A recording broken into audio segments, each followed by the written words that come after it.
రోజు పెట్టారు. లేదు, అది 15th చాప్టర్ జస్ట్ చూసాను. అది పెట్టారు, మళ్ళీ పెడతాను. నెక్స్ట్ రేపు పెడతాను. ఓకేనా మాతాజీ? ఓకే మాతాజీ. జయ శ్రీకృష్ణ చైతన్య ప్రభు నిత్యానంద శ్రీ అద్వైత గదాధర శ్రీవాసాది గౌర భక్త బృంద. హరే కృష్ణ కృష్ణ కృష్ణ హరే హరే, హరే రామ రామ రామ హరే హరే. హరే కృష్ణ మాతాజీ. 6వ శ్లోకంకి వెళ్ళేకి ముందు 16వ అధ్యాయంలో 6వ శ్లోకంకి వెళ్ళేకి ముందు పోయిన క్లాస్ లో ఏం జరిగిందో ఒకసారి రీక్యాప్ చేసుకుందాము. శ్రీకృష్ణ భగవానుడు ఈ అధ్యాయంలో మెయిన్ గా దైవాసుర స్వభావాల గురించి చెప్తున్నారు అనమాట. దైవీ గుణాల గురించి, ఆసురీ గుణాల గురించి చెప్తున్నారు. దైవీ గుణాలు అంటే సత్వగుణంలో ఉండే వ్యక్తుల యొక్క గుణాలు, ఆసురీ గుణాలు అంటే రజోతమ గుణాలలో ఉండే వ్యక్తుల యొక్క గుణాలు. మెయిన్ గా ఫస్ట్ 3 శ్లోకాలలో 1 నుంచి 3వ శ్లోకం వరకు శ్రీకృష్ణ భగవానుడు 26 దైవీ గుణాల గురించి చెప్తారు. ఆ తర్వాత అవి వర్ణాశ్రమ ధర్మంలో, అంటే వర్ణాశ్రమ ధర్మంలో 4 ఆశ్రమాలు ఉన్నాయి కదా, బ్రహ్మచారి, గృహస్థ, వానప్రస్థ, సన్యాస. వీళ్ళు సన్యాసాశ్రమం. ఈ 26 లక్ష స్వభావాలు, లక్షణాలు, కొన్ని లక్షణాలు కొంతమందికి ఖచ్చితంగా ఆచరించాల్సినవిగా చెప్తారు. ఈ అభయము, సత్వ సంశుద్ధి, జ్ఞానయోగ వ్యవస్థితి, ఇవి సన్యాసాశ్రమంలో ఉండవలసిన వాళ్ళు ఖచ్చితంగా ఉండాలి. దానము, దమశ్చ, యజ్ఞశ్చ, ఇవి గృహస్థాశ్రమంలో వాళ్ళకు ఉద్దేశించబడినవి. స్వాధ్యాయ, ఇవి స్వాధ్యాయం మెయిన్ గా బ్రహ్మచారి ఆశ్రమంలో ఉండే వాళ్ళకి ఉద్దేశించబడినది. ఈ 26 లక్షణాలు అందరూ పాటించాలి. ఈ 26 లక్షణాలను పాటించడం ద్వారా ఒకరు సత్వగుణానికి చేరుతారు. సత్వగుణము మనల్ని భగవద్ధామాన్ని చేర్చలేదు, కానీ సత్వగుణంలో మనము భక్తి చేయడానికి క్వాలిఫికేషన్ అన్నమాట, ఫౌండేషన్ లాగా సత్వగుణం అనేది. సత్వగుణం నుంచే మనము సత్వగుణం భక్తి చేయడానికి అనుకూలమైనది. సత్వగుణం ద్వారానే మనము శుద్ధ సత్వంలోకి వెళ్తాము, భక్తి చేయగలుగుతాము. కాబట్టి ఈ 26 లక్షణాలని మనము పెంపొందించుకోవాలి. ఇవి దైవీ స్వభావాలు అని చెప్పినారు. ఆ తర్వాత 4వ శ్లోకంలో శ్రీకృష్ణ భగవానుడు 6 ఆసురి స్వభావాల గురించి చెప్పినారు. దంభము, దర్పము, అభిమానము, క్రోధము, పారుష్యము, అజ్ఞానం. ఇవి ఈ 6 అసుర స్వభావాలు అని చెప్పినారు. మరి తర్వాత 5వ శ్లోకంలో శ్రీకృష్ణ భగవానుడు ఈ దైవీ లక్షణాలు అనేటివి మోక్షానికి అనుకూలాలు అని చెప్తారు. ఆసురీ స్వభావాలు అనేటివి మనల్ని ఈ భౌతిక జగత్తులో బంధిస్తాయి అని కూడా చెప్పినారంట. ఇక్కడ దైవీ గుణాలు మోక్షముకు అనుకూలములు అనే చెప్పినారు. అంటే అవి ఒక్కటి ఉన్నంత మాత్రాన మనము మోక్షం పొందలేము, భగవద్ధామం చేరలేము. ఇవి అనుకూలములు మాత్రమే. భక్తియుక్త సేవ ద్వారానే మనము భగవద్ధామం చేరుకోగలుగుతాము అని కూడా ప్రభుపాదుల వారి భాష్యంలో ఎక్స్ప్లెయిన్ చేసినారు. ఈరోజు 6th శ్లోకం నుంచి చెప్పుకుందాము. 6th శ్లోకం ఒకసారి చూడండి.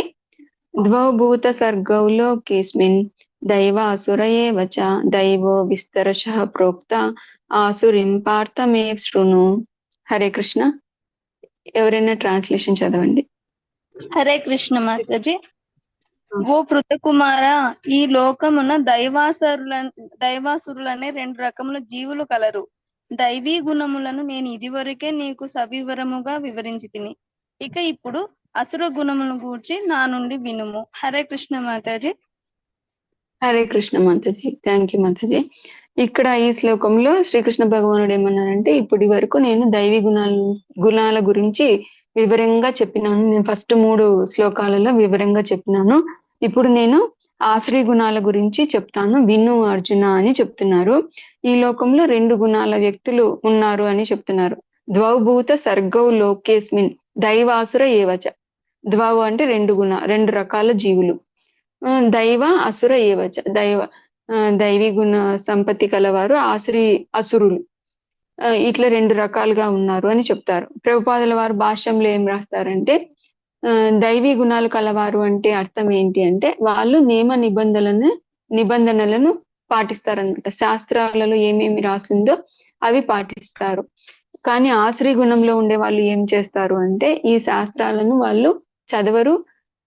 చదివినా వాళ్ళకి శాస్త్రంలో వాళ్ళకి నచ్చిన పాయింట్లు మాత్రమే తీసుకుంటారు, మిగతాది వదిలేస్తారు. వాళ్ళకి ఏది అనుకూలంగా ఉందో ఆ పాయింట్లను మాత్రమే తీసుకుంటారు. ఇంకా అదే సంపూర్ణము అని అనుకుంటారు అనమాట. వారి ఇష్ట ప్రకారం వాళ్ళు పనులు చేస్తారు, వాళ్ళ ఇష్ట ప్రకారం వాళ్ళు నడుచుకుంటారు. అంటే శాస్త్రానికి అనుకూలంగా నడుచుకుంటే దైవీ స్వభావం కలవారు, శాస్త్రానికి వ్యతిరేకంగా నడుచుకుంటే ఆశ్రయ స్వభావులు అని చెప్తున్నారు ప్రభుపాదుల వారు భాష్యంలో. నెక్స్ట్ శ్లోకంకి వెళ్దాము. ఇంకా ఇక్కడ అర్జునుడికి ఒక డౌట్ వస్తుంది అనమాట. ఏమని డౌట్ వస్తుంది అంటే నేను నేను ఇప్పుడు యుద్ధంలో చాలా మందిని చంపాల్సి వస్తుంది, అప్పుడు నేను దైవీ గుణంలో ఉన్నట్ట ఆసురీ గుణంలో ఉన్నట్ట అని డౌట్ వస్తుందేమో అని చెప్పి శ్రీకృష్ణ భగవానుడు 6వ శ్లోకంలోనే చెప్తారు, ఓ అర్జున నువ్వు దైవీ గుణాలతో ఉన్నావు అని చెప్తారనమాట. యుద్ధం చేసినా సరే, యుద్ధంలో ఎదుటి వాళ్ళని చంపాల్సి వచ్చినా సరే అది చేసే పని కాదు, ఏ చైతన్యంతో చేస్తున్నారు అనేది ముఖ్యం అన్నమాట. ఇప్పుడు దుర్యోధనుడు వాళ్ళు గ్రూప్ వాళ్ళు యుద్ధం చేస్తున్నారు, పాండవులు యుద్ధం చేస్తున్నారు. దుర్యోధనుడు ఏ ఉద్దేశంతో చేస్తున్నారు? రాజ్యం కోసము, వేరే వాళ్ళ రాజ్యాన్ని అన్యాయంగా ఆక్రమించడం కోసము యుద్ధం చేస్తున్నాడు. అది దుర్యోధనుడు చేస్తున్నాడు. అంటే తన ఇంద్రియ తృప్తి కోసం, తను ఎలాగైనా సరే నేను ఈ రాజ్యం సంపాదించుకోవాలి అన్నట్టు. కానీ అర్జునుడు కూడా యుద్ధం చేస్తున్నాడు. ఎందుకు యుద్ధం చేస్తున్నాడు? ఫస్ట్ లో ధర్మం ప్రకారంగా, తను క్షత్రియుడు కాబట్టి ధర్మం ప్రకారంగానైనా సరే యుద్ధం చేయాలి. వాళ్ళు రాయబారానికి పంపించినారు, స్వయంగా శ్రీకృష్ణ భగవానుడే రాయబారానికి వెళ్ళారు, ఎంతగానో నచ్చ చెప్పారు. కనీసం మాకు పాండవులకు ఒక్కొక్కరికి ఒక్కొక్క ఊరు లెక్కన 5 ఊర్లు ఇవ్వండి చాలు అని చెప్పి ఎంతగానో నచ్చజెప్పడానికి ట్రై చేశారు దుర్యోధనుడికి. కానీ అతను ససమేరా అనేసరికి వాళ్ళకి యుద్ధం అనేది అనివార్యమైందనమాట. క్షత్రియుడిగా ఫస్ట్ ధర్మం కోసం యుద్ధం చేశారు, ఆ తర్వాత నిష్కామ కర్మయోగగా చేశారు అర్జునుడు. చివరికి వచ్చేసరికి అర్జునుడు భగవంతుని సేవగా, భగవంతుని ప్రీత్యర్థం యుద్ధం చేసినారు అనమాట. అత్యుత్తమైన సేవ అది అనమాట. భగవంతుని ప్రీత్యర్థం చేసే ఏ పని అయినా సరే అది సత్వగుణంలోనే కాదు, శుద్ధ సత్వంలో ఉన్నట్టు భక్తియుక్త సేవగా చేశారనమాట. ఇప్పుడు అర్జున నువ్వు దైవీ గుణాలతో ఉన్నావు. అసలు అసురుల యొక్క లక్షణాలు ఏంటనేది నేను నీకు ఇప్పుడు ఎక్స్ప్లెయిన్ చేస్తాను, వివరంగా ఎక్స్ప్లెయిన్ చేస్తాను, విను అని చెప్తారనమాట. నేను చాలా 14 శ్లోకాలు చెప్తారు అసురుల యొక్క లక్షణాలు. ఫస్ట్ మీకు సూచాయిగా ఒకటి చెప్తాను నేను, అప్పుడు శ్లోకాలు చదివేటప్పుడు మీకు ఈజీగా అర్థమవుతుంది. మొదటగా ఏం చెప్తారంటే అసురుల గురించి, వాళ్ళ లక్షణాల గురించి మొదటగా ఏం చెప్తారు అంటే, అసురులు శాస్త్రాలను ఫాలో అవ్వరు, వాళ్ళు శాస్త్రాలను చదవరు, శాస్త్రాలను విశ్వసించరు. భగవద్గీత అయితే ఏమి, భాగవతం అయితే ఏమి, వేదాలు అయితే ఏమి, అవి చదవరు, వాటిని విశ్వసించారు అనమాట. ఒకవేళ చదివినా వాళ్ళకి అనుకూలమైన పాయింట్లు మాత్రమే తీసుకుంటారు, మొత్తంగా దాన్ని పాటించారనమాట. ఆ తర్వాత శాస్త్రాన్ని వాళ్ళకి ఎంతే కొంచెం తెలుసుకొని అదే మొత్తము అని ఫీల్ అవుతా ఉంటారు, అదే సంపూర్ణమని ఫీల్ అవుతారు. వాళ్ళు ఏం చేస్తారంటే ఆ శాస్త్రాన్ని వాళ్ళ స్వార్థం కోసం ఉపయోగిస్తారనమాట. కాబట్టి వాళ్ళు శాస్త్రాలు చదవరు. కాబట్టి శాస్త్రం అనేది అద్దం లాంటిది. అంటే మనలో ఏమేమి గుణాలు ఉన్నాయి, ఏం తప్పులు చేస్తున్నాం మనము అనేది మనకి శాస్త్రం అనేది చూపిస్తుంది అనమాట. కాబట్టి వాళ్ళకి శాస్త్రం చదవరు కాబట్టి, శాస్త్రాన్ని విశ్వసించరు కాబట్టి చేయవలసిన పని ఏదో, చేయకూడని పని ఏదో వాళ్ళకి తెలియదు. కాబట్టి వాళ్ళకి వాళ్ళ మనసుకి ఏది నచ్చుతుందో అది చేస్తా పోతా ఉంటారు అనమాట. ఇది తప్ప ఇది ఒప్ప అని ఆలోచించరు.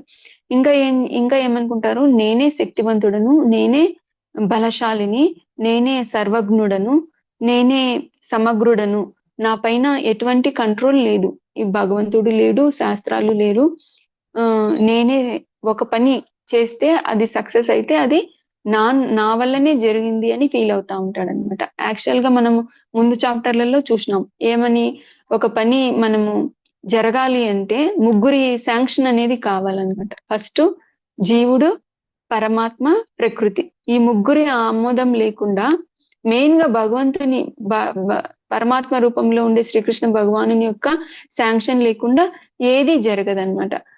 జీవుడు కోరుకుంటాడు, ఆ కోరికను పరమాత్మ రూపంలో ఉండే శ్రీకృష్ణ భగవానుడు ఆమోదిస్తాడు. ఆ తర్వాత భగవంతుడు ఆమోదిస్తేనే ప్రకృతి జీవుడికి వనరులను కల్పిస్తుంది. కానీ ఇక్కడ భగవంతుడు లేరు, శాస్త్రము లేదు, నేనే సమగ్రుడను, నాకే అన్ని తెలుసు, నా పైన ఎటువంటి సూపర్విజన్ లేదు, కంట్రోలర్ లేరు ఎవరు, నేనే శక్తిమంతుడను, నేనే సర్వజ్ఞుడను, నేనే స్వతంత్రుడను అని అనుకుంటారనమాట.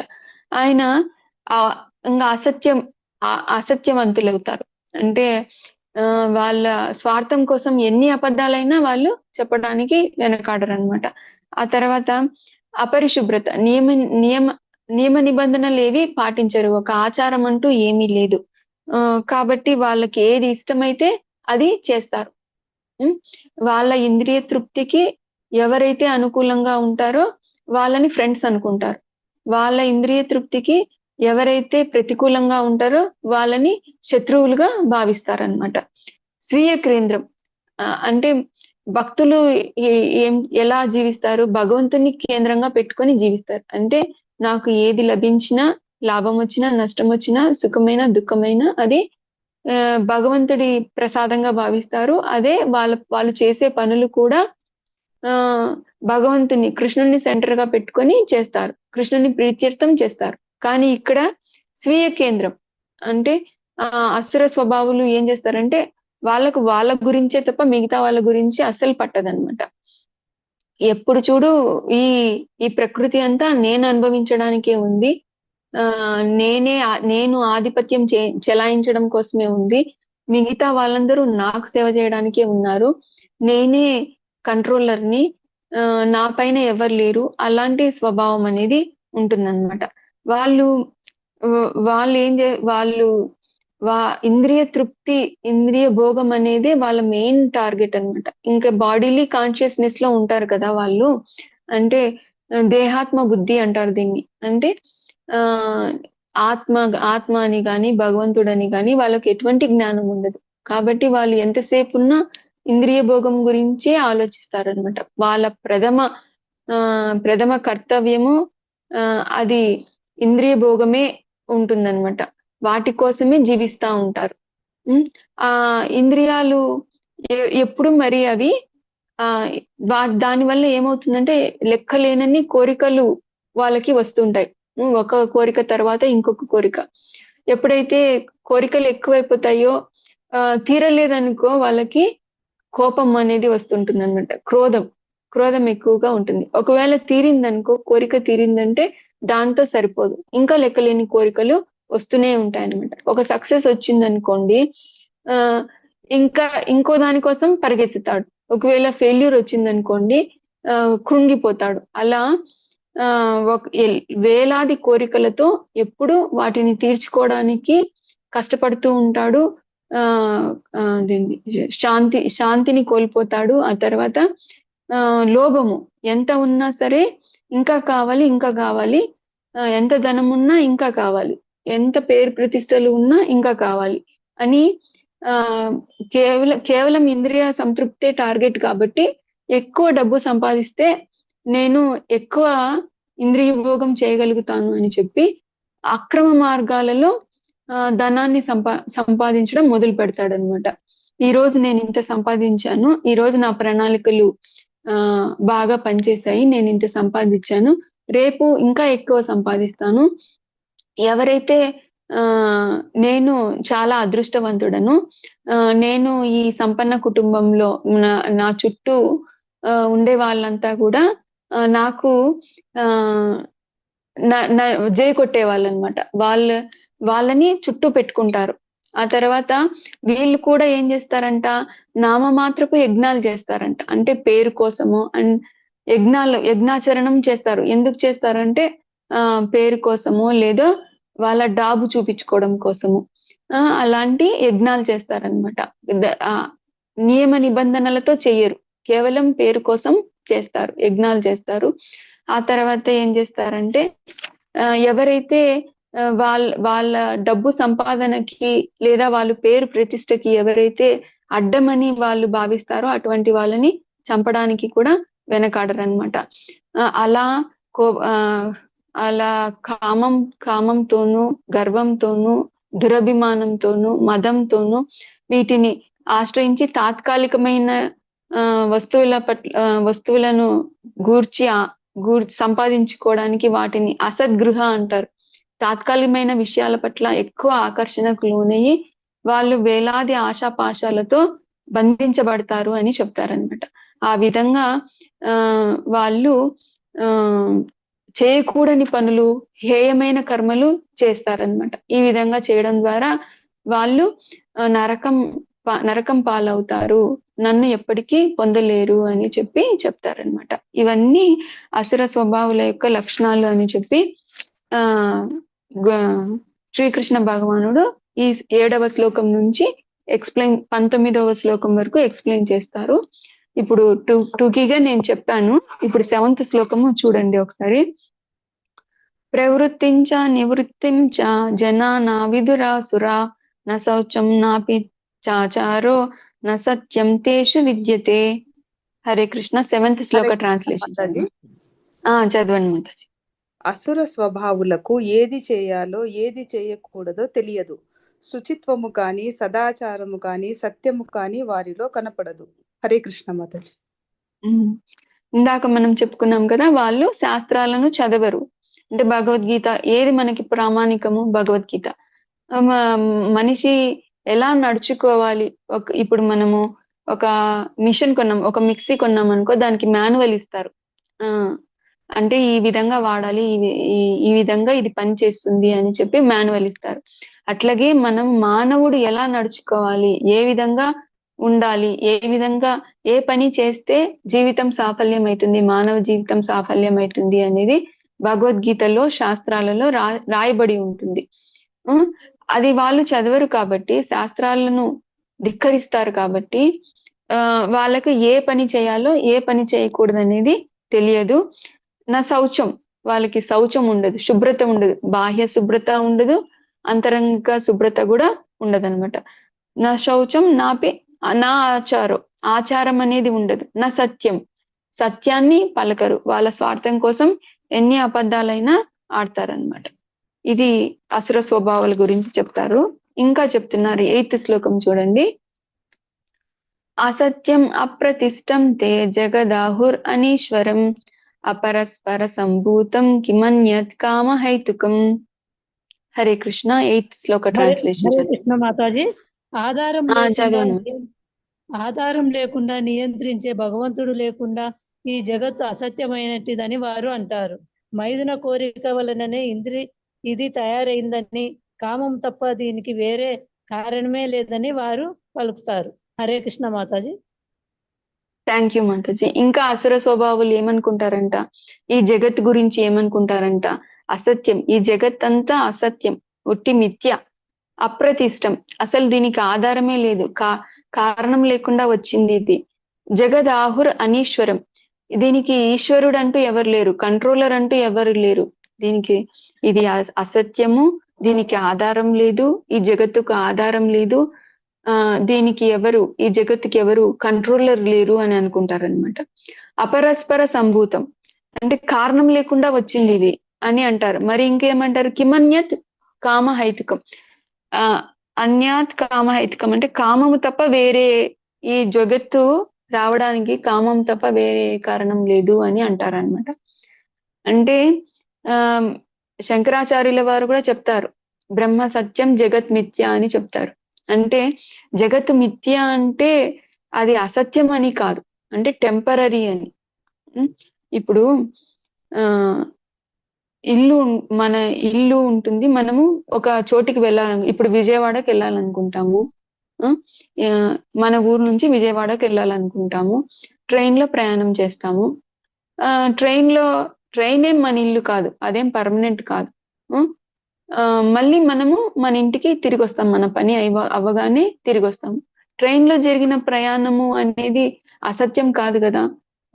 టెంపరరీ, అది ఇల్లు కాదు, కానీ ప్రయాణం నిజమే కదా, ప్రయాణం నిజమే. అట్లనే మనం కూడా ఈ జగత్తు అనేది టెంపరరీనే, వస్తుంటుంది. ఒక రకంగా చూస్తే భౌతిక జగత్తు కూడా పర్మనెంటే, ఎందుకంటే ప్రళయం అవుతుంది, మళ్ళీ సృష్టి కూడా జరుగుతుంది కదా. జగత్తు మిథ్య అంటే ఇక్కడ పూర్తిగా అబద్ధం అని కాదు, ఇది తాత్కాలికము అని మనము అర్థం చేసుకోవాలన్నమాట. ఇక్కడ ప్రభుపాదుల వారు ఇంకా ఏం రాస్తున్నారంటే, అసుర స్వభావాలు ఈ జగత్తు మిథ్య అని నిర్ణయిస్తారు. దీనికి కార్యకారణాలు గాని, నియామకుడు గాని, ప్రయోజనము గాని లేదని, సర్వము మిథ్య అని వారు భావింతురు. ఈ జగత్తు దానంతటికి అదే వ్యక్తమైంది అని భావిస్తారు. అసలు సృష్టి ఎందుకు వస్తుంది? ఈ మనం ఎప్పుడైతే భగవంతుని సేవ పట్ల విముఖంగా ఉన్నామో అప్పుడు మనల్ని భౌతిక జగత్తుకు పంపిస్తారనమాట. అలాగే మనకి జన్మలు ఎలా ఎందుకు వస్తున్నాయి? ఒక జన్మ తర్వాత ఇంకొక జన్మ ఎందుకు వస్తుంది? మనము మన కోరికలను బట్టి, మనము చేసే కర్మల ఫలితంగా మనకి ఒక బాడీ తర్వాత ఇంకొక బాడీ అనేది వస్తా ఉంది. అది వాళ్ళు ఒప్పుకోరనమాట. మరి జన్మ ఉంటుందని గాని, భగవంతుడు ఉన్నాడని గాని, శాస్త్రాలని గాని వాళ్ళు ఏది ఒప్పుకోరు. ఈ జగత్తు అదంతకదే ఫామ్ అయింది, దీనికి వేరే అసలు ఆధారమే లేదు, దీనికి నియామకుడే లేరు, ఇది కామం తప్ప దీనికి వేరే కారణమే లేదు అని చెప్పి వాళ్ళ వర్షన్ అన్నమాట. అసురులు అలా అనుకుంటారనమాట. మాయా భగవంతుడు ఏం చెప్పారు? మయాధ్యక్షేన ప్రకృతి సుయతే సాచరాచరం, అంటే నా అధ్యక్షతతోనే సమస్త జగత్తు వర్తిస్తుంది అని చెప్తారు. అసలు అసురులు దీన్ని అస్సలు అంగీకరించారనమాట. భగవద్గీతలోని శ్రీకృష్ణ భగవానుని పలుకులను వారు విశ్వసించరు, అసుర స్వభావం కలవారు విశ్వసించారనమాట. నెక్స్ట్ శ్లోకంకి వెళ్దాము, 9th శ్లోకము. ఏతాం దృష్టిం అవష్టభ్య నష్టాత్మానో అల్పబుద్ధయః ప్రభవంత్య ఉగ్ర కర్మాణ క్షయాయ జగతో హిత. హరే కృష్ణ 9th మాతాజీ. శ్లోకం. నష్టాత్ములు అల్పబుద్ధులైన అసుర స్వభావులు అట్టి అభిప్రాయములనే అనుసరిస్తూ అహితములు ప్రపంచ వినాశకరములైన ఉగ్ర కర్మలలో నెలకొంది. హరే కృష్ణ మాతాజీ. ఇక్కడ వాళ్ళు అసుర స్వభావాలు ఇంకా ఏమనుకుంటారంట? ముందు శ్లోకంలో ఏం చెప్పారు? వాళ్ళు అసలు పైన సుప్రీం కంట్రోలర్ అనేది లేదు, జగత్తు తనంతకదే ఫామ్ అయింది, అదంతకదే వచ్చింది, భగవంతుడు లేరు, ఈ జగత్తు అంతా అసత్యము అనుకొని అల్పబుద్ధితో వాళ్ళు ఏం చేస్తారంట? కేవలం వాళ్ళ స్వార్థం కోసం, వాళ్ళ ఇంద్రియ తృప్తి కోసం మాత్రమే కర్మలు చేస్తారనమాట. ఏ పని చేసినా దీంట్లో నాకు ఎంత లాభం వస్తుంది, తన లాభం కోసం ఇతరులని మోసం చేస్తారు, ఇతరులని నష్టపరిచే కార్యాలు చేస్తారు. ఇతరులనే కాదు, ప్రకృతి వినాశనానికి కూడా వాళ్ళ పనులు దారి తీస్తాయి అని చెప్తారనమాట. నష్టాత్మ అని కూడా చెప్తారు. అంటే ఇప్పుడు మనము మానవ జన్మ అనేది దేనికి? భక్తియుక్త సేవ చేయడం ద్వారా, భగవంతునికి భక్తియుక్త సేవ చేయడం ద్వారా భగవద్ధామం చేరడానికి మనకు మానవ జన్మ అనేది ఇవ్వబడింది. అది అసలు వాళ్ళకి అది చెయ్యాలని తెలియదు. అలా కాకుండా, చెయ్యాల్సింది కాకుండా చెయ్యకూడనిది కూడా చేస్తున్నారు. అప్పుడు వాళ్ళ ఆత్మ నష్టపోయినట్టే కదా. అందుకే వాళ్ళు నష్టాత్ములు అని కూడా చెప్తారనమాట భగవంతుడు. ఇంకా ప్రభుపాదుల వారు ఇంకా వినాశన కార్యముల గురించి చెప్తారనమాట. వాళ్ళు అణ్వాయుధాలను సృష్టిస్తారు, ఆటం బాంబ్స్ ని సృష్టిస్తారు. ఈ ఆటం బాంబు తయారీ వల్ల ఏం జరుగుతుంది? వేసిన వాడికి నష్టమే, వేయించుకున్న వాడికి కూడా నష్టమే అన్నమాట. ఆటం బాంబు వేస్తే కొన్ని సంవత్సరాల వరకు అక్కడ పంటలు కూడా పండవు, అక్కడ ఎంతో విధ్వంసం అనేది జరుగుతుంది అనమాట. ఆ తర్వాత ఇది జంతువధ, ఎప్పుడు జనులలో ఈ కోరికలు ఎక్కువైతాయి అనమాట. జంతువధ ఎక్కువగా చేస్తారు, 4 నియమాలను ఉల్లంఘిస్తారు అన్నమాట. మగువ, మదిర, మాంసభక్షణ, జూదము, వీటిల్లో పాల్గొంటారన్నమాట. నెక్స్ట్ శ్లోకంకి వెళ్దాము, 10th శ్లోకము. కామమాశ్రిత్య దుష్పూరం దంభమానమదాన్విత మోహాత్ గృహీత్వా అసద్గ్రహాన్ ప్రవర్తంతే అశుచివ్రతః. 10th శ్లోక మాతాజీ. 10th శ్లోక హరే కృష్ణ ట్రాన్స్లేషన్. హరే కృష్ణ మాతాజీ. అసుర స్వభావము ఇక్కడ వర్ణించబడింది. అసురులు కామం తీరనే తీరదు. అసురుల కామము తీరనే తీరదు. భౌతిక భోగం పట్ల వారి తనివి తీరని కోరికలు పెరుగుతూనే పోతాయి. భాష్యం చదువుతున్నాను మాతాజీ, మర్చిపోయి. ట్రాన్స్లేషన్ చదవండి మాతాజీ. తనివి తీరనట్టి కాలమును ఆశ్రయించి దంభమానాల ఆహార భావంలో లగ్నమయ్యి, అహంభావంతో లగ్నమయ్యి, ఆ విధంగా మోహితులై అసుర స్వభావులు అశాశ్వతమైన దానికే ఆకర్షితులై సర్వదా అపవిత్ర కర్మలనే చేపడతారు. హరే కృష్ణ మాతాజీ. హరే కృష్ణ మాతాజీ. ఈ శ్లోకంలో శ్రీకృష్ణ భగవానుడు ఏమంటారంటే, కామమాశ్రిత్య దుష్పూరం అంటే వాళ్ళు కామమాశ్రిత్య అంటే వాళ్ళ కోరికను తీర్చుకోవడమే వాళ్ళు ఫస్ట్ ప్రియారిటీగా పెట్టుకుంటారంట. అంటే సెన్స్ గ్రాటిఫికేషన్ మీదనే కోసమే వాళ్ళు జీవిస్తున్నట్టుగా ఉంటారనమాట. తృప్తి అవి ఇంద్రియాలు ఎప్పుడైనా తృప్తి చెందుతాయా? ఎప్పుడు తృప్తి చెందవన్నమాట. ఇంద్రియాలు అవి worst masters, they never satisfy. ఒక కోరిక కోరుకుంటే, ఇప్పుడు కళ్ళు మనకి వేరే వాళ్ళు ఎవరైనా మంచి పెద్ద కారు తీసుకున్నారనుకోండి, అప్పుడు మళ్ళీ వెంటనే మన కళ్ళు వాటి మీద పడితే ఏమవుతుంది, మనకి కూడా కారు ఉంటే బాగుంటుంది అని అనిపిస్తుంది. లేదా వాడు కొన్నాడు నేనేం తక్కువ, నేను కూడా కొంటాను అని అనిపిస్తుంది. అదే మనకి అవసరమా కాదా అని కూడా ఆలోచించమన్నమాట. ఆలోచించకుండా అది దర్పం కోసమో లేకపోతే అది స్టేటస్ మెయింటైన్ చేయడం కోసమో, మనకు అవసరం లేకపోయినా సరే మన ఇంద్రియాలు కోరుకుంటున్నాయి కదా అని చెప్పి ఆ కార్ని తీసుకుంటాము. దానికోసం ఈఎంఐ కడతాము, 4-5 ఏళ్ళు పడుతుంది, ఎంతో కష్టపడి ఆ కార్ తీసుకుంటాం. ఆ తర్వాత అది అంతటితో ఆగుతుందా? మళ్ళీ ఇంకొకటి ఏదో నగలు కావాలనో లేదా ఇల్లు కావాలనో మనము మన ఇంద్రియాలకి కోరికలు వస్తూనే ఉంటాయన్నమాట. మరి ఈ సెన్స్ గ్రాటిఫికేషన్ లోనే ఆనందం ఉంది అని అనుకుంటారు వాళ్ళు. కానీ ఈ సెన్సెస్ ని సాటిస్ఫై చేయడం వల్ల ఆనందం అనేది ఉండదు. ఆనందం ఉన్నా కూడా అది ఎంత ఆనందం అంటే క్షణిక ఆనందం. అంటే ఇప్పుడు మనం ఒక కారు కొనాలనుకుంటాం, కారు కొంటాము. ఆనందం ఎంతవరకు అంటే ఇంకో కోరిక రానంత వరకే. ఇంకో కోరిక వచ్చిందంటే దాన్ని తీర్చడానికి మళ్ళీ దాని వెంట పరిగెత్తుతూనే ఉంటాం అన్నమాట. కాబట్టి నిజమైన ఆనందం ఎప్పుడు వస్తుంది అంటే ఇంద్రియాలని నిగ్రహించడంలోనే మనకి నిజమైన ఆనందం ఉంటుంది అనమాట. ఈ కామం అనేది అంటే ఈ కోరిక అనేది ఏమని చెప్తారంటే ఒక అగ్ని లాంటిది అనమాట. ఇప్పుడు మనము ఇంధనం ఇస్తూ పోయినాం అనుకోండి, అగ్నిలో కట్టెలు పేరుస్తూ పోతున్నాం అనుకోండి, అది అడుగుతుంది కదా, ఆ అగ్ని జ్వాలలు అడుగుతున్నాయి కదా అని చెప్పి మనం కట్టెలు పేరుస్తూ దానికి పైన కిరోసిన్ పోస్తూ పోతున్నాం అనుకోండి, ఆ అగ్ని ఆరుతుందా? ఆరనే ఆరదు. మరి ఎప్పుడు ఆడుతుంది? మనము ఇంధనం ఇవ్వకూడదు, అది అడిగినది మనం చేయకూడదు అనమాట. ఇంధనం ఇవ్వకుంటే అది అడిగి కొద్దిసేపు మండి అదే ఆరిపోతుంది అనమాట.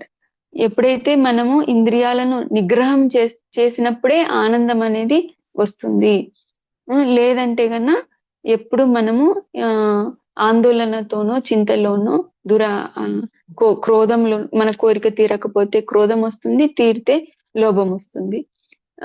వీటితోనే మనము సతమతం అవ్వాల్సి వస్తుంది అనమాట. టెంపరరీ విషయాల పట్ల అంటే అశాశ్వతమైన విషయాల పట్ల ఆసక్తిని పెంపొందించుకోవడం వల్ల, అంటే ఇల్లు గురించి అనుకోండి, కారు గురించి అనుకోండి, స్టేటస్ గురించి అనుకోండి, పేరు గురించి అనుకోండి, ఏదైనా సరే, బంధుత్వం గురించి ఏదైనా సరే, అవన్నీ అశాశ్వతమైన విషయాలు. అంటే ఈ శరీరం ఉన్నంత వరకే అవన్నీ కూడా. ఎప్పుడైతే ఈ శరీరం మరణం సంభవిస్తుందో అవన్నీ ఆటోమేటిక్ గా పోతాయి. అసలు వీటికి మనకి అసలు ఏ సంబంధం ఉండదు. నెక్స్ట్ ఏ లైఫ్ వస్తుంది అనేది కూడా మనకు తెలియదు. శాశ్వతమైన విషయం ఏంటి అంటే అది భగవన్ నామము, భగవంతుని శ్రీకృష్ణ భగవానుని యొక్క నామము, భగవంతుని పట్ల మనకున్న ప్రేమ, భక్తియుక్త సేవ, ఇదే శాశ్వతమైనది. అదే మనల్ని మన నిజమైన ధామానికి తీసుకువెళ్ళగలుగుతుంది. వీళ్ళ అసద్ గ్రహాన్ అంటే అశాశ్వతమైన విషయాల పట్ల ఆకర్షణ చెంది విపరీతమైన కామాన్ని ఆశ్రయించడం ద్వారా వాళ్ళు గర్వంతోనూ దురహంకారంతోనూ మదమును కూడిన వారై ఎప్పుడు భ్రమకు లోనై అపవిత్రమైన కార్యాలలో వాళ్ళు నెలకొంటారు అని చెప్తున్నారు అనమాట. ప్రభుపాదుల వారు భాష్యంలో ఏం చెప్తున్నారు అంటే అనగా అపవిత్రములైన వ్రతములు కలిగిన వారు మగువ, మదిర, జూదము, మాంసభక్షణ వంటి అశుచి అపవిత్రమైన అలవాట్ల పట్లనే పూర్తిగా ఆకర్షించబడుదురు. అసుర స్వభావులు నరకముకు పతనము చెందుతున్నను వారు తమకు తాము మిక్కిలి పురోభివృద్ధిని సాధిస్తున్నట్లుగా భావిస్తారు. ఇవన్నీ చేయడం వల్ల ఏమొస్తుంది? అవి నరకానికి 4 పాపపు జీవితానికి 4 స్తంభాలు ఏంటివి అంటే ఇవే: మాంసభక్షణము, మత్తు పానీయాలు స్వీకరించడము, జూదమాడడము, అక్రమ సంబంధాలు పెట్టుకోవడం. ఈ 4 పాపపు జీవితం యొక్క 4 స్తంభాలు. మరి పాపము చేస్తే ఖచ్చితంగా వాళ్ళు నరకానికి వెళ్లాల్సి వస్తుంది. కానీ వాళ్ళు మేము ఎక్కువ ధనాన్ని సంపాదించి మేము ఇంద్రియ భోగం చేస్తున్నాము, మేము ఎంతో పురోభివృద్ధి చెందుతున్నాము, హై సొసైటీలో ఉన్నాము అని వాళ్ళు అనుకుంటారు. కానీ చివరికి వాళ్ళు నరకం పాలవుతారు అని చెప్తున్నారు అనమాట భగవంతుడు. 11th శ్లోక 12th శ్లోక చూడండి. చింతామపరిమేయం చ ప్రళయాంత ముపాశ్రిత కామోపభోగ పరమ ఏతా వదతి నిశ్చిత ఆశాపాశతైర్బద్ధ కామ క్రోధ పరాయణ ఈహంతే కామభోగార్థం అన్యాయే నార్థ సంచయాన్. చదవండి మాతాజీ. హరే కృష్ణ మాతాజీ. ఇంద్రియ తృప్తియే మానవుల ముఖ్య అవసరమని వారు విశ్వసింతురు. ఆ విధముగా జీవితాంతము వారికి చింత అపరిమితముగా ఉండును. వేలాది ఆశాపాశములచే బద్ధులై కామక్రోధములలో నిమగ్నులైన వారు ఇంద్రియ భోగముల కొరకై అన్యాయముగా ధనము నార్జించురు. హరే కృష్ణ మాతాజీ. మనం ముందుగా చెప్పుకున్నట్లు వాళ్ళు సెన్స్ గ్రాటిఫికేషనే మెయిన్ టార్గెట్, మెయిన్ లక్ష్యం. అసలు ఈ జీవితం ఉండేదే ఇంద్రియ భోగం కొరకు అని చెప్పి వాళ్ళకు ఇంకా అది తప్ప వేరే పర్పసే లేదు అని వాళ్ళు ఎప్పుడు వాళ్ళ కోరికలను తీర్చుకోవడంలోనే ఉంటారన్నమాట. కోరికలు అనేటివి తీరవు. వేలాది కోరికలతో వాళ్ళు ఎప్పుడు సతమతం అవుతూ ఉంటారు, చింతాక్రాంతులు అవుతా ఉంటారు. ఆ తర్వాత ఈ వేలాది ఆశాపాశాలతో వాళ్ళు ఎప్పుడు బంధించబడి ఉంటారు. వాళ్ళ కోరికలు తీర్చుకోవడానికి అన్యాయంగా అక్రమ మార్గాలలో డబ్బుని సంపాదిస్తారు అని చెప్తున్నారనమాట. మనము వలలో చిక్కిన చేప ఎలా కొట్టుకుంటా ఉంటుంది, అలాగే మనం కూడా ఈ వేలాది కోరికలతో ఆశాపాశాలతో ఈ కామము తీర్చుకోవాలి, కోరికలు తీర్చుకోవాలి అనే భ్రమలో ఎప్పుడు మనము చిక్కుకొని పోయి ఉంది. ఈ జీవుడు కూడా అలా చిక్కుకొని పోయి ఉన్నాడు అని చెప్తున్నారనమాట. ఇంకా ప్రభుపాదుల వారు భాష్యంలో ఏం చెప్తున్నారు అంటే, వారు శ్రీకృష్ణ భగవానుని గురించి అసలు హృదయస్థంలో ఒక పరమాత్మ ఉన్నాడు, మనం చేసే పనులన్నీ అతను చూస్తున్నాడు, మనం తప్పులు చేస్తున్నా ఒప్పులు చేస్తున్నా భగవంతుడు పరమాత్మ రూపంలో సాక్షిభూతుడుగా ఉన్నాడు అనే విషయం కూడా వాళ్ళు గ్రహించుకోలేరన్నమాట. వాళ్ళ ఇష్టానుసారము వాళ్ళ ఇంద్రియ భోగం కొరకు అక్రమ మార్గాలలో ధనాన్ని సంపాదిస్తారు. వేరే వాళ్ళకి కూడా హాని కలిగించడానికి ఏమాత్రం వెనుకాడరన్నమాట. ఇక్కడ ప్రభుపాదుల వారి భాష్యంలో రాస్తున్నారు, శ్రీకృష్ణ భగవానుని గాని హృదయస్థుడైన పరమాత్మని గాని విశ్వసించినట్టి అసుర స్వభావం గల మానవుడు కేవలం ఇంద్రియ భోగం కొరకే అన్ని రకముల పాప కార్యములను చేయును. పరమాత్మ తన హృదయంలో ఒక సాక్షిగా స్థితుడై ఉండునని అతడు ఎరుగలేడు. సాక్షి అయిన పరమాత్ముడు జీవాత్మ కర్మలను వీక్షించును. ఉపనిషత్తులో చెప్పబడినట్లు ఒకే వృక్షముపై గల 2 పక్షులలో ఒకటి పనిచేస్తూ సుఖదుఖాలనే వృక్ష ఫలములను అనుభవిస్తుండును, రెండవది సాక్షిగా చూస్తుండను. కానీ అసుర స్వభావం గల వ్యక్తికి వైదిక గ్రంథ జ్ఞానము గాని ఇతర మరే విశ్వాసం గాని ఉండదు. కనుకనే ఫలితములను లెక్క చేయక అతడు ఇంద్రియ భోగము కొరకై స్వేచ్ఛగా దేనినైనను చేస్తుండును.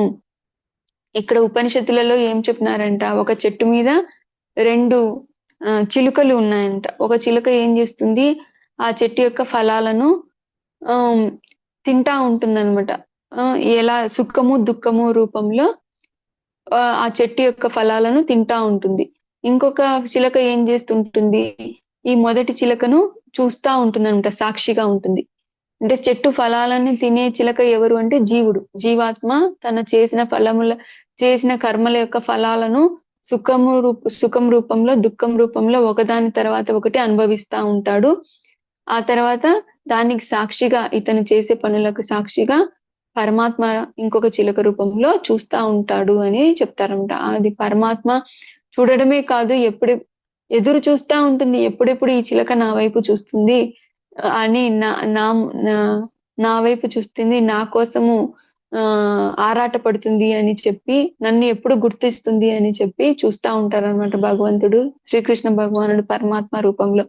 కానీ ఇదేమి తెలియక నేనేం చేసినా ఎవరికి ఏం తెలియదులే అని చెప్పి తప్పులు చేసుకుంటా వెళ్తారనమాట. ఈ అసుర స్వభావం గల వాళ్ళు ఏంటి అంటే, వాళ్ళకి ఇష్టం వచ్చినట్టు వాళ్ళు నడుచుకోవాలి, పాపపుణ్యాలు అనేటివి ఉండకూడదు. వాళ్ళకి కావాల్సింది ఇదే అన్నమాట. వాళ్ళ మనసుకి ఎట్లా నచ్చితే అట్లా ఆ పని చేయాలా, పాపపుణ్యములు లెక్క చేయకూడదు. అంటే వాళ్ళు ఏమనుకోవాలా, భగవంతుడు లేడు, శాస్త్రం లేదు, నెక్స్ట్ జన్మ అంటూ లేదు అని అనుకుంటే వాళ్ళు అనుకునేది చేసుకోవచ్చు అనమాట. భగవంతుడు లేడు, మన పైన ఏ సుప్రీం కంట్రోల్ లేదు అంటే నా ఇష్ట ప్రకారం నేను నడుచుకుంటాను. అలాగే మరో జన్మ లేదు అని వాళ్ళు భావిస్తే అప్పుడు ఏ పని చేసినా ఏం ప్రాబ్లం లేదు, పాపమైనా చేయొచ్చు, పుణ్యమైనా చేయొచ్చు. ఉన్నది ఒకటే జీవితము, మరో జన్మ లేదు, నా పైన ఎటువంటి భగవంతుడు లేడు, నా మనసుకు నచ్చినట్టు చేస్తాను, నాకు ఏది సుఖాన్ని ఇస్తే అది చేస్తాను, ఇతరులను కష్టపెట్టైనా సరే, ప్రకృతిని కష్టపెట్టైనా సరే, వాళ్ళు ఇలా భావిస్తారనమాట, ఆసుర స్వభావం కలవాళ్ళు. నెక్స్ట్ శ్లోకంకి వెళ్దాము. 13 to 15 శ్లోకాస్.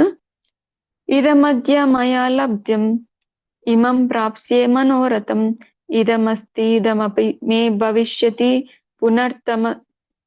పునర్తనం అసౌ మయా హత శత్రుర్హనిష్యే చాపరానపి ఈశ్వరోహం అహం భోగి సిద్ధోహం బలవాన్ సుఖీ ఆడ్యో వానస్మి కోన్యోస్తి సదృశో మయా యక్షే దాస్యామి మోదిష్య ఇత్యజ్ఞాన విమోహితః. హరే కృష్ణ. 13 శ్లోక ట్రాన్స్లేషన్ చదవండి. ఎవరైనా 13 to 15 ట్రాన్స్లేషన్ చదువుతారా? హరే కృష్ణ మాతాజీ. అసుర స్వభావం గల మానవుడు ఇట్లు భావించును, ఈ రోజు నా వద్ద ఇంత ధనము కలదు, నా ప్రణాళికలచే నేను మరింత అధికముగా ధనమును ఆర్జించును, ఇదంతయు నాది, భవిష్యత్తులో ఇది మరింతగా అధికమగును. అతడు నా శత్రువు, అతడు నేను వధించి తిని, నా ఇతర శత్రువులు కూడా వధింపబడుదురు. నేనే సమస్తమునకు ప్రభువును, నేనే భోక్తను, నేనే సంపూర్ణుడును, శక్తిమంతుడును మరియు సౌఖ్యవంతుడును. నేనే భాగ్యవంతులైన బంధువులతో చుట్టుముట్టబడిన పరమ ధనశాలిని. నన్ను మించిన శక్తిమంతుడు గాని సౌఖ్యవంతుడు గాని మరొకడు ఉండడు. నేను యజ్ఞములను ఆచరిస్తూ దానములను చేస్తూ అట్లు సంతోషిస్తును. ఈ విధముగా అట్టి వ్యక్తులు అజ్ఞానంచే మోహితులగుదురు. హరే కృష్ణ మాతాజీ. Thank you mataji. ఈ శ్లోకాలలో భగవంతుడి అసురుల యొక్క ఇంకా స్వభావాల గురించి చెప్తున్నారు. వాళ్ళు ఈ రోజు నేను నా ప్రణాళికలచే నేను ఈ రోజు ఇంత సంపాదించాను, నేను రేపు ఇంకా దీన్ని పెంచుతాను, నేనే శక్తివంతుడను, నేనే బలశాలిని, నేనే అదృష్టవంతుడను, నేనే భాగ్యశాలిని, సంపన్నుల చేత చుట్టబడిన భాగ్యశాలిని నేనే, అలా భావిస్తాడనమాట. నా పైన ఎటువంటి కంట్రోల్ అనేది లేదు, నేను ఏ పని జరిగినా అది నా శక్తి సామర్థ్యాల వల్లనే జరుగుతా ఉంది అని అనుకుంటాడు. అలాగే అతను యజ్ఞాలను ఆచరిస్తాడు, దానములను చేస్తూ అట్లు సంతోషిస్తాడంట. చేసేటివన్నీ తప్పుడు మార్గాలలో డబ్బును సంపాదించి మళ్ళీ దానం చేయడము, యజ్ఞాలు చేయడము చేస్తాను నేను అని డాబు కోసం, గొప్ప చెప్పుకోవడానికి చేస్తారనమాట. ఇవన్నీ అసురగుణ లక్షణాలు అని చెప్తారు. ఇంకా చెప్తున్నారు భగవంతుడు. 16వ శ్లోకం చూద్దాము. అనేక చిత్త విభ్రాంత మోహజాల సమావృత ప్రసక్త కామ భోగేషు పతంతి నరకేషు చౌ. హరే కృష్ణ. 16th ట్రాన్స్లేషన్ చదవండి. 16th శ్లోక ట్రాన్స్లేషన్. 16th శ్లోక ట్రాన్స్లేషన్ చదవండి ఎవరైనా. హరే కృష్ణ మాతాజీ. చదవండి మాతాజీ. ఈశ్వరోహం 16వదిమ్మా. 16. ఆ విధంగా అనేకమైన వింతలచే కలవరపడుతూ మాయాజాలంతో బద్ధులై వారు ఇంద్రియ భోగం పట్ల అమితాసక్తులై నరకంలో పడతారు. హరే కృష్ణ మాతాజీ. Thank you mataji. ఈ శ్లోకంలో ఈ శ్రీకృష్ణ భగవానుడు ఇంకా ఏం చెప్తున్నారంటే, ఆ విధంగా వాళ్ళు అనేకమైన ఆశా పాశములనే వలలో చిక్కుకొని పోయి ఎన్నటికీ తృప్తి చెందినటువంటి కామాన్ని ఆశ్రయించి హేయమైన కర్మలను చేయడం ద్వారా నరకంలో పడతారు అని చెప్తారనమాట. ఆ తర్వాత ఇక్కడ ప్రభుపాదుల వారు ఏమని రాస్తున్నారు అంటే, ఎవరైతే వాళ్ళ ఇంద్రియ తృప్తికి అడ్డుగా ఉంటారో అటువంటి వాళ్ళను శత్రువుగా భావిస్తారనమాట. ఇటువంటి శత్రుత్వము కేవలం వ్యక్తుల మధ్యనే కాదు, కుటుంబాల నడుమ ఉంటుంది, తర్వాత సమాజాల నడుమ, చివరికి దేశముల నడుమ క్రమక్రమంగా దృఢమగును. కనుకనే ప్రపంచమంతటా యుద్ధము, కలహము, శత్రుత్వము అనేవి ఎల్లప్పుడూ కొనసాగుతుంటాయి అని చెప్తున్నారనమాట. ఎప్పుడైతే కామము కేంద్రంగా ఉంటుందో అది ఎప్పటికీ తనివి తీరదు. కాబట్టి వాళ్ళు దానికోసం ఎటువంటి పనులైనా చేస్తారు, కాబట్టి పాపకృత్యాలలో పాల్గొంటారు, కాబట్టి వాళ్ళు నరక పాలవుతారు అని చెప్పి శ్రీకృష్ణ భగవానుడు ఎక్స్ప్లెయిన్ చేస్తున్నారు అనమాట. నెక్స్ట్ 17th శ్లోకంకి వెళ్దాము. ఆత్మ సంభావిత స్తబ్ద ధనమానామదాన్విత యజంతే నామ యజ్ఞస్తే దంబేన అవిధిపూర్వకం. హరే కృష్ణ. 17th శ్లోకం చదువుతారా ఎవరన్నా? హరే కృష్ణ ట్రాన్స్లేషన్. మాతాజీ. వారు చదవండి. ఆత్మ సంతుష్టతో ఎల్లప్పుడూ గర్వముతో ధనము మరియు దురాభిమానముల చేత భ్రాంతి చెందిన వారై కొన్నిసార్లు వారు దంభముతో నియమ నిబంధనలను అనుసరింపక నామమాత్ర యజ్ఞమును ఆచరించరు. హరే కృష్ణ మాతాజీ. Thank you mataji. ఇక్కడ వాళ్ళు ఆత్మ సంభావిత అంటే వాళ్ళ ఇష్టానికి అనుకున్నట్టు, స్తబ్ద అంటే గర్వముతోనూ మరియు మొండిగా వాళ్ళకి ఏది నచ్చితే అది చేస్తూ, ధనముతోనూ అభిమానంతోనూ మదంతోనూ వాళ్ళు ఆశ్రయించిన వారే, చుట్టబడిన వారే యజంతే నామ యజ్ఞస్తే అంటే నామమాత్రపు యజ్ఞాలను చేస్తారు, దంభం కోసము చేస్తారు, వాళ్ళ డాబు చూపించడం కోసం చేస్తారు. అవిధి పూర్వకం అనేది ఇంపార్టెంట్ అనమాట. వీళ్ళు యజ్ఞం చేసిన నియమ నిబంధనలను పాటించరు అని చెప్తున్నారు అనమాట. ఇక్కడ ప్రభుపాదుల వారు భాష్యంలో ఏం రాస్తున్నారంటే, వీళ్ళు శాస్త్రాలను అనుగుణంగా శాస్త్రాలు చదవరు, శాస్త్రాలలో చదివినా ఒక్కొక్కసారి వాళ్ళకు నచ్చిన పాయింట్లు మాత్రమే తీసుకుంటారనమాట. ఇటువంటి వాళ్ళు నామమాత్రపు యజ్ఞాలు చేస్తారు, దానాలు చేస్తారు. దానివల్ల ఒక్కొక్కసారి అటువంటి వాళ్ళు కొంచెం శాస్త్రం చదవగానే మేము ప్రచారకులుగా తయారవుతారనమాట. ప్రచారకులుగా ఇంకా వాళ్ళనే భగవంతులుగా చెప్పుకుంటారనమాట, భగవద్ అవతారములుగా చెప్పుకుంటారు. ఈ అజ్ఞానులు ఏం చేస్తారంటే, ఇదే నిజమేమో, వీళ్ళు చేసేదే కరెక్ట్ ఏమో అని చెప్పి వాళ్ళ మాటలకి లోనై వాళ్ళు కూడా తప్పుడు మార్గంలో అనుసరిస్తారనమాట. అజ్ఞానులు వారిని ధర్మ నియమములలో లేదా ఆధ్యాత్మిక జ్ఞానంలో మిక్కిలి పురోభివృద్ధి చెందినట్టి వారిగా భావిస్తారు. వారు సన్యాసి దుస్తులు ధరించి ఆ వేషముతో అనేక రకముల హేయ కార్యములు చేస్తారు. వీళ్ళు చేసే యజ్ఞాలకి అవిధిపూర్వకంగా చేస్తారు యజ్ఞాలు. ఆ తర్వాత దానాలు చేస్తారు. కాబట్టి కొంతమంది పేదవాళ్ళైతే ఏమి, వాళ్ళకి తక్కువ తెలివి ఉన్న వాళ్ళైతే ఏమి, వాళ్ళు చేసే వాటికి ఆకర్షింపబడతారు. ఇవే నిజంగా చేయవలసిన పనులేమో అని వాళ్ళు అనుకుంటారు. ఆ విధంగా వాళ్ళని, సామాన్య ప్రజలని తప్పుడు దావ పట్టిస్తారనమాట. ఎవరి మార్గంను వారే తయారు చేసుకుంటారనమాట. వాళ్ళకు నచ్చిన శాస్త్రాన్ని వాళ్ళకు నచ్చిన రూల్స్ ని వాళ్ళే రాసుకుంటారు. ఇంకా మానవుడు అనుసరించవలసిన ప్రామాణిక మార్గం ఏది లేదని వాళ్ళు భావిస్తారు. యతోమత్ తతోపత్ అంటే మానవుడు ఆచరించాల్సిన రూల్స్ అండ్ రెగ్యులేషన్స్ ఏమీ లేవు. యతోమత్ తతోపత్ అంటే మనసు ఎట్లా చెప్తే అట్లా పోవాలి. నియమ నిబంధనలను లెక్క చేయకపోవడమే అర్థం గల అవిధి పూర్వకం అను పదము ఇక్కడ ప్రత్యేకించి నొక్కి చెప్పబడినది. ఈ విషయములన్నిటినీ అజ్ఞానము మరియు భ్రాంతియే కారణం. ఇలా ఎందుకు అనుకుంటారు అంటే వాళ్ళకు పూర్తిగా శాస్త్ర జ్ఞానం అనేది లేదు కాబట్టి. మరియు ఈ డబ్బు వల్ల పేరు ప్రతిష్టల వల్ల వచ్చిన గర్వంతో వాళ్ళు ఈ విధంగా చేస్తారు అని చెప్తున్నారు అనమాట. నెక్స్ట్ 18th శ్లోకంకి వెళ్దాము. అహంకారం బలం దర్పం కామం క్రోధం చ సంశ్రిత మమాత్మా పరదేహేషు ప్రద్విషంతోభ్యసూయక. 18th శ్లోక ట్రాన్స్లేషన్ చదవండి. హరే కృష్ణ మాతాజీ. మిథ్యాహంకారము, బలము, గర్వము, కామక్రోధాలతో మోహితులై అసుర స్వభావులు తమ దేహాలలో ఇతరుల దేహాలలో ఉన్నట్టి భగవంతుని పట్ల అసూయ కలవారై నిజమైన ధర్మమును దూషిస్తారు. హరే కృష్ణ మాతాజీ. హరే కృష్ణ మాతాజీ. కొంచెం డబ్బు రాగానే, కొంచెం పేరు ప్రతిష్టలు రాగానే వాళ్ళకి విపరీతమైన దురభిమానం, అహంకారం అనేది వస్తుంది, గర్వం అనేది వస్తుంది.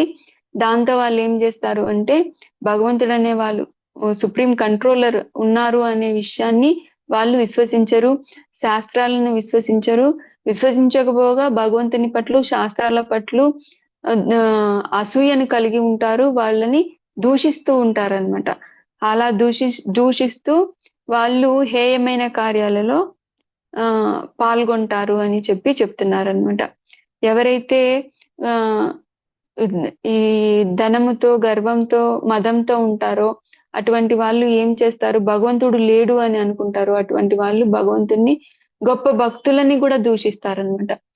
కానీ ఎప్పుడైతే భక్తులని, గొప్ప వాళ్ళని, భగవంతుని దూషిస్తారో అప్పుడు వాళ్ళకి 6 నశిస్తాయి అని చెప్పి భాగవతంలో చెప్పబడిందంట. ఏమేమి నశిస్తాయంట, వాళ్ళు ఎవరైనా వైష్ణవులని దూషిస్తే ఏం జరుగుతుంది అంటే గన వాళ్ళ ఆయువు నశిస్తుందంట, వాళ్ళ సంపద నశిస్తుందంట. వాళ్ళకి ఏదైనా కొద్దిపాటో పేరుంటే, కీర్తి ఉంటే అది పోతుంది. ఆ తర్వాత వాళ్ళ ధర్మం అనేది పోతుంది. ధర్మం అంటే ఏంటి, భాగవత ధర్మం అంటే ఏంటంటే భగవంతునికి చేసే భక్తియుక్త సేవ. అసలు వాళ్ళు భగవంతుడు ఉన్నాడనే నమ్మరు కాబట్టి ధర్మం అనేది ఎలాగో లేదు. ఇంతకు ముందు జన్మల్లో ఏమైనా సరే చేసిన మంచి పనుల వల్ల వాళ్ళు ఉత్తమ లోకాలకు పోవాల్సి ఉంది అని రాసుంటే అది కూడా పోతుందన్నమాట. ఇంకా వాళ్ళకి ఎవరైనా ఇంతకు ముందు జన్మల్లో కానీ, ఇంతకు ముందు వాళ్ళు చేసిన పనులకి కానీ ఎవరైనా ఆశీర్వాదాలు ఇచ్చింటే అవి కూడా పోతాయి.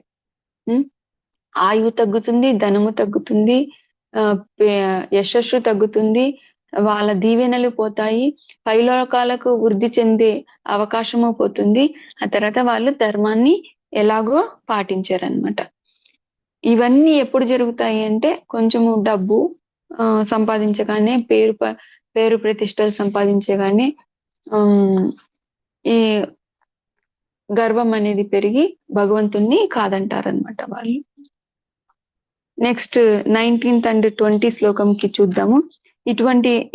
ఇవన్నీ పైన అసుర గుణాల గురించి చెప్పారు కదా భగవంతుడు. నెక్స్ట్ శ్లోకాలు 19-20 శ్లోకాలలో అటువంటి వాళ్ళకి భగవంతుడు వాళ్ళని ఎలా చూస్తారు, వాళ్ళకి ఏం చేస్తారు అనేది 19-20 శ్లోకంలో చెప్తారనమాట. 19th శ్లోకం చూడండి. తానహం ద్విషతః క్రూరాన్ సంసారేషు నరాధమాన్ క్షిపామ్యజస్రమశుభాన్ ఆసురీష్వేన యోనిషు. 19th శ్లోక ట్రాన్స్లేషన్ చదవండి. 1 minute మాతాజీ, నేను చదువుతాను. 19th శ్లోక. హరే కృష్ణ మాతాజీ, 1 minute.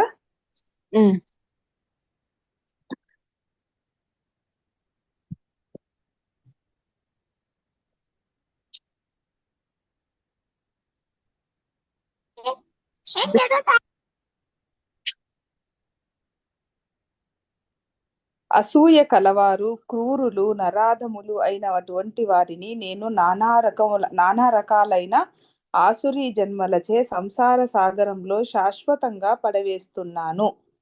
హరే కృష్ణ మాతాజీ. ఇక్కడ వాళ్ళని థ్యాంక్ యూ మాతాజీ. ఇక్కడ అసుర స్వభావం కల వాళ్ళని శ్రీకృష్ణ భగవానుడు ఏం చేస్తారంట? తానహం ద్విషిత క్రూరాన్ సంసారేషు నరాధమం. అంటే అసూయ కలిగినట్టి వాళ్ళు, క్రూరులైనట్టి వాళ్ళు, నరాధములను క్షిపామ్య అంటే నేను పడవేస్తాను. అజశ్రం అంటే శాశ్వతంగా. అశుభ ఆసురి శ్వేష యోనిషు, ఆసురి జాతులలో అంటే రాక్షస జాతులలో పుట్టేటట్లు చేస్తారంట భగవంతుడు. ఇంకా అంతే కదా, వాళ్ళకి రాక్షస లక్షణాలు ఉన్నాయి కాబట్టి వాళ్ళని భగవంతుడు శాశ్వతంగా రాక్షస జాతుల్లో జన్మించేటట్లు చేస్తాను అని చెప్తున్నారనమాట. అంటే ఒక ప్రత్యేక జీవుని ప్రత్యేక దేహంలో ప్రవేశపెట్టుట శ్రీకృష్ణ భగవానుని విశేష అధికారం అని ఈ శ్లోకంలో మిక్కిలి స్పష్టంగా చెప్పబడింది. ఎవరికి ఏ దేహం ఇవ్వబడుతుంది అనేది, నెక్స్ట్ జన్మలో ఏ దేహం ఇవ్వబడుతుంది అనేది ఆ అధికారం ఎవరిది అంటే శ్రీకృష్ణ భగవానుడిదే. ప్రకృతి మనకి ఇస్తుంది, కానీ భగవంతుని యొక్క ఆధ్వర్యంలోనే, శ్రీకృష్ణ భగవానుని యొక్క ఆధ్వర్యంలోనే ప్రకృతి మనకి శరీరాలు అనేటివి ఇస్తా ఉంటుంది అనమాట. అంటే ఇక్కడ భగవంతుడికి దయ లేదా అని అనుకోవచ్చు మనము, కానీ వాళ్ళకి అదే కావాలి కాబట్టి, అసుర గుణాలలో ఉన్నారు కాబట్టి అసుర జాతులలోనే వాళ్ళని పుట్టిస్తారనమాట. ఇప్పుడు ఎవరికైతే మాంసం తినాలని ఎక్కువగా ఆసక్తి ఉందనుకోండి, రోజు మాంసభక్షణ చేస్తుంటారు, కానీ మాంసభక్షణం అనేది ఈ మానవ శరీరానికి పడదనమాట. కాబట్టి ఎందుకు నాయనా నువ్వు ఇంత కష్టపడుతున్నావు, నువ్వు డైరెక్ట్ గా తినే నెక్స్ట్ జన్మలో వాళ్ళకి ఎటువంటి దేహాన్ని ఇస్తారు శ్రీకృష్ణ భగవానుడు అంటే ఏ పులి లాగానో ఏ సింహం లాగానో ఇస్తారన్నమాట. ఎందుకంటే వాళ్ళకు దాని మీదనే ఇంట్రెస్ట్ ఉంది కాబట్టి. ఒకవేళ ఎవరికైనా సరే ఎప్పుడు కామవాంఛనే ఉందనుకోండి, ఏ స్త్రీని చూసినా పురుషుని చూసినా వాళ్ళకి అవే కోరికలు ఉన్నాయనుకోండి, వాళ్ళు చనిపోయేటప్పుడు అదే కోరికతోనే చనిపోయినారనుకోండి, వాళ్ళకు నెక్స్ట్ జీవితంలో వాళ్ళకు ఏ కోతి జన్మనో లేదా ఏ పావురం జన్మనో ఇస్తారంట. పావురము రోజుకి ఒక 20-30 సార్లు సంభోగం చేసుకుంటుంది. అలా మానవుడు అలా చేస్తే అతని శరీరము సహకరించదు. కాబట్టి జీవుని యొక్క కోరికలు ఎలా ఉన్నాయో దానికి తగ్గ శరీరాన్ని భగవంతుడు అనేది శాంక్షన్ చేస్తారనమాట. ఇంకా నెక్స్ట్ శ్లోకంకి వెళ్దాము. 20th శ్లోకము. ఆసురీం యోని మాపన్న మూఢా జన్మని మామ అప్రాప్యైవ కౌంతేయ తతో యాంత్య అధమాం గతిం. హరే కృష్ణ మాతాజీ.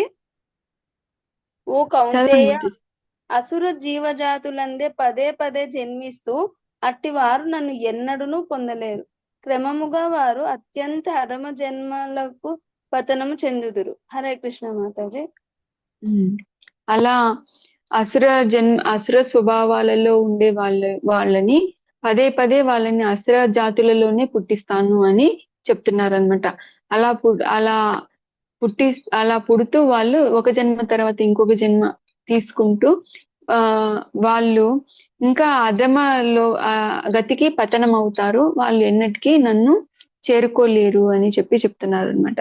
అంటే భగవంతుని కృప లేనిదే భగవంతుని మనము చేరలేము. శ్రీ ప్రభుపాదుల వారి భాష్యంలో ఏం రాస్తున్నారంటే, అట్టి అసుర స్వభావాలు తర్వాత జన్మలో ఏ దశలోనూ భగవానుని కృపను పొందు అవకాశమే ఉండదని కూడా ఇక్కడ స్పష్టంగా తెలుపబడినది. అట్టి మానవులు క్రమముగా పతనము చెంది కుక్కలు పందులుగా జన్మించుదురని వేదములలోనూ చెప్పబడినది. ఎవరైనా సరే అసుర స్వభావులను అధమ జన్మలలోకి పడద్రోయుట కూడా భగవంతుని దయకు మరొక లక్షణము. ఉదాహరణకు భగవంతుని చేత వధించబడుట అసురులకు శుభమే కాగలదు. ఎందుకనగా దేవాది దేవుడైన శ్రీకృష్ణ భగవానునిచే వధించబడిన వారందరూ ముక్తిని పొందుదురని వైదిక గ్రంథములలో చెప్పబడినది. పురాణములలో రావణుడు, కంసుడు, హిరణ్యకశిపుడు వంటి అనేక అసురులు చరిత్రలే ఇందుకు నిదర్శనములు. వారిని వధించుటకే భగవంతుడు వివిధ అవతారములను దాల్చెను. కనుక దేవాతి దేవునిచే వధించబడేలా అదృష్టవంతులైనచో అసురులకు కూడా భగవంతుని దయ లభించినట్లవుతుంది. భగవంతుడు ఏది చేసినా కూడా అది దయగానే మనము చూడాలన్నమాట.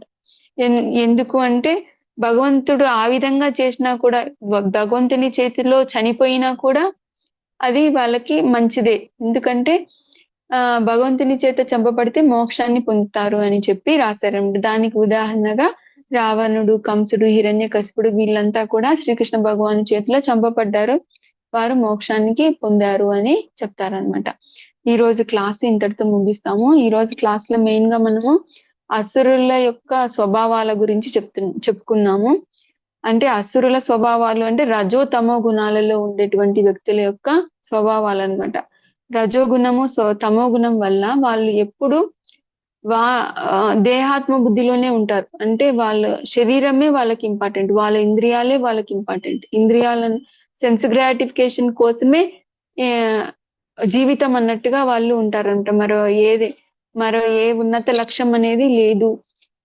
ఆత్మజ్ఞానం గాని ఆత్మానుభూతి గాని అనే పదాల గురించి కూడా వాళ్ళకు తెలియదు అనమాట. అటువంటి వాళ్ళకు ఎటువంటి గతి పడుతుంది, వాళ్ళు నరకం పాలవుతారు, నరకాలలో శిక్షలను అనుభవించి ఆ తర్వాత కుక్కలుగానో పందులుగానో పుడతారు అని చెప్తారు.